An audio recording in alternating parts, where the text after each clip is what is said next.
As you build scale into these regions, what will happen? Your investments into technology, you can make more of those. And you'll become stronger and stronger. Because at the same point of time, the competition in US is actually fighting against each other and not investing in technology. Whereas you, not having to fight the competition, are investing into IP. And that's what happened. Over the next 6 to 9 months, we created a lot of IP for us. That IP started to deliver volumes for us in these regions, in the regions that we went to, which was Southeast Asia and Africa, regions where not many people necessarily figure out that those are the markets. Our margins were higher because we didn't have to compete. We were investing into technology, which was creating IP and making us stronger. So all of the nice things were happening there. Now what happened? End of phase 3, middle of 2009. We now have a team size of 60. Some need for some systems is starting to emerge because, the biggest change was for me because I always thought everybody knew what we were doing. Because I just talked to everybody, right? But what happened, I didn't realize that in a 6-month, 9-month period, you had actually kind of changed, gone from a 10 to a 20 to a 40 to a 60. So now I didn't have contact with the last set of 20 people. Now you can call that, well, you should have known. But that's the thing. You are coming as an entrepreneur. You're used to working as a family. You believe that everybody knows everything. That had stopped happening. People did not know what was happening. People were confused. They did not know, where the company is headed, how is it going, what's going to do. We had to make changes overnight in ourselves and in setting up systems. It's hard to set up it is hard to set up processes, especially if you're a startup guy. You believe in lack of processes. You thrive in lack of processes. And suddenly you're talking about putting processes because that's the only thing that will make you succeed. And it's hard to do that. But we had to start doing that. And in the 9 months, we had grown from an 80 million per month ad impressions. By the way, when I say this is basically how many times our ads appeared somewhere. Now we had moved from 80 million times putting an ad somewhere to 800 million times putting an ad. The reason I'm giving you this is also because as the team size grows, the size of the business is also growing. And it's important to see that size of the business. And then we enter our 4th phase. The 4th phase was middle of 2009 to early 2010, 6 months. Now, business was starting to grow in few geographies, mostly in emerging markets. We had a very centralized business structure. What does that mean? Why is centralized business structure important? Because we needed to have control. In the beginning, we needed to have control on how the business is growing because we didn't understand how the business was growing. So everyone was flying in and out of Bangalore to build the business. That's not scalable. But that's what we had to do in order to take the business off. And that's how we started to build off the business. We only had 2 people outside of India. And we were soon becoming the #1 player in Asia and Africa, the regions where we focused. Towards the end of this phase, I remember I told you there were 16 competitors in US. Downturn happened, consolidation happened, 16 became 5. Of which 3 were strong, others were dying. So our strategy did pay off, less because of our strategy, more so because of the financial market meltdown. But nevertheless, luck's part of it. Ride it. And that's what we did. We basically said, fine, great, we're becoming #1 in these markets. The US players are never going to move out because they're going through a tough period in their own geographies. We should just continue to build ourselves stronger. But this was all centralized globalization. And as we had predicted, we were strengthening our product further and further, making it stronger and stronger, better and better. What we knew was that there was something which was starting to happen. Because you can't become a large player in 6 months. Right? You can't become a large player. There's some wave that we got to ride. So we had 2 options. One was to essentially really make sure that we kind of Get the Asia, Africa, go deep in that market. That was the key decision for us. Go deep in these existing markets.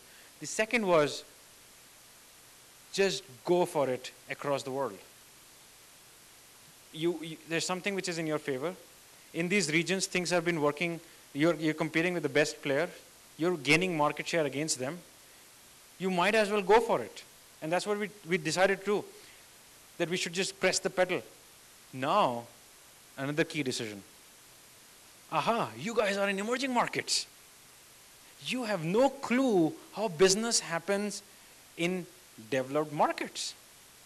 Do you understand anything what happens in Soho in London, where all the people drink in a bar and figure things out? Do you know what happens in Madrid?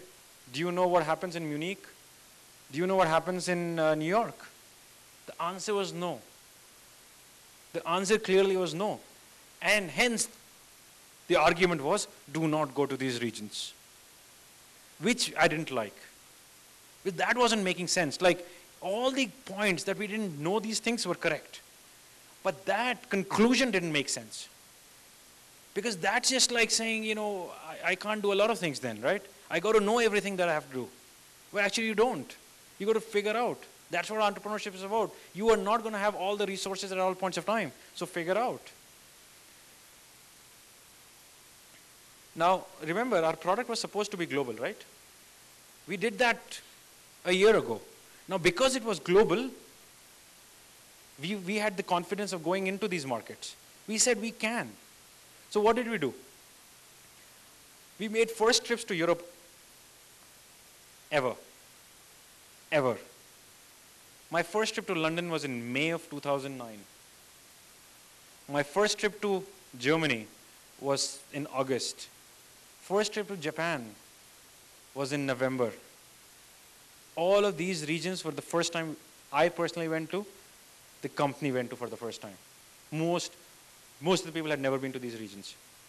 Why did I go there? Because I had stopped trusting other people's advice. I had to be convinced myself that I can't do this. Because I knew myself best. I knew the company best. So I had to make sure that we can't do this. There has to be something which is so complicated in those regions that's basically not going to let me do this. The challenge was for me to figure out what's that complication. I couldn't figure it out in Germany. I couldn't figure it out in UK. I couldn't figure it out in Japan. I couldn't figure it out in the US.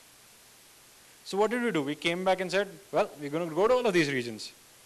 And everybody again kind of, you know, whoever are, you know, nice supporters were kind of raising their hands and said, you know, if you fail, we'll tell you that we were not support of this. The point is, who cares? I didn't care. Like, if you disagreed with me, it doesn't really matter, because if I can succeed, that's far more, the outcome of that is far more positive than the downside of my failure, because our product was global. Please keep that in mind. The product being global was important. But what did we have to do as part of the culture and operations in order to make it effective? We had to start decentralizing. Remember, the first phase, 9 months ago, we were centralizing everything. We said, Africa is going to be run from Bangalore, Asia is going to be run from Bangalore, everything is going to be run from Bangalore. Take these flights out every week, run these regions. Now we were going into so many other regions. And we were talking about scaling the existing regions. You can't do this by flying in and out. That's nice to start off the business. You got to start decentralizing. You got to start putting local teams with local flavor, with local languages in those countries. Now, why is that complicated? On two accounts. One, on the account of the fact that you need to attract that talent in that language, and you have no idea where, you know, how to speak Japanese. So how the hell can you attract any talent? So that was one. The second was, as the key team member, I was going to let go. I was going to let go of a control. I let go of the control in my first case to somebody who was going to sit 10 feet away. I'm still okay with that. Now I was going to let go of the control to somebody who was going to sit few time zones away. People that I don't understand from a culture perspective. Now, I don't know what's the right or wrong here, but I couldn't figure out any other way to do this. I totally understood one thing. Trying to only put Indians in every region is not a solution to everything, for everything to scale. That doesn't work. You got to put the people of their own regions for you to scale. And you got to trust. Please have the trust. And if you can have the trust, then these things will succeed. Now, how do you build the trust? You make sure that your input, which is getting these people in, your bar is very high. And if you can keep that bar very high, you're at least ensuring 80% of the success. And we are seeing the success these guys are giving us. So by end of phase 4, which is early 2010, we were doing about 3.5 billion impressions. So from 80 million a month, we had grown several times, and we're now doing 3.5 billion ads. A fast growth. That is what led us to believe that we are onto something. This was a huge growth for us. Obviously very exciting, but we thought that we were onto something here. On the last phase, as we get onto the last phase, we actually decentralized ourselves to scale. As we decentralized ourselves, I hired the geo heads of Europe, APAC, US, Japan, Africa. Very, very high caliber people. Very, very high caliber people. People who are running hundreds of millions of dollars of businesses in those regions. Why did we get them? We got them because we had a story. We had a story where we wanted to be big. And you had to sell them that vision that we are going to be something big. Because we had put ourselves all in. You know, it's like, you know, when you play poker, you put all your chips in. That's what we had done here. We had put all our chips in. And there was no looking back. And all you had to do was to just go, go, go on that front. We even set up functions like marketing outside of India. Why did we set up marketing outside of India? I don't think a marketing talent outside of India is much better than here. Set it up outside. Get strong marketing people to run this for you. It's a complicated thing because you're letting go of the control of a lot of things. Today, actually, I don't have too much control because every regions run their own P&L. Functions are outside, few functions are in. So what do? I'm on the flight. I travel. But it's okay because, I know things are in good hands, good people, they're going to function, they're going to get you business. And the demand on the product and tech team went up multifolds. They were always under pressure to deliver higher and higher quality. This time, the level of quality was at a different order of magnitude. So here is what happened. This is just a graph. We started to put people all over the map. All over the map, we started to put people. We started to get people of their own ethnicity, region, country, etc. And we said that's the only way for us to scale this. Today, we are about 170 people, which is in about 9 months in this phase. From about 100 to 100 people, we've grown to about 170 people across 9 offices in 7 countries. What does that do, by the way, for us? That creates very different level of cultural challenges. We can't be an India-oriented company, a culturally Indian company. We had to become a global company overnight. We had to change the way we function. We had to be on time for meetings. We had to be like taking notes. We had to follow up. We couldn't slip up timelines.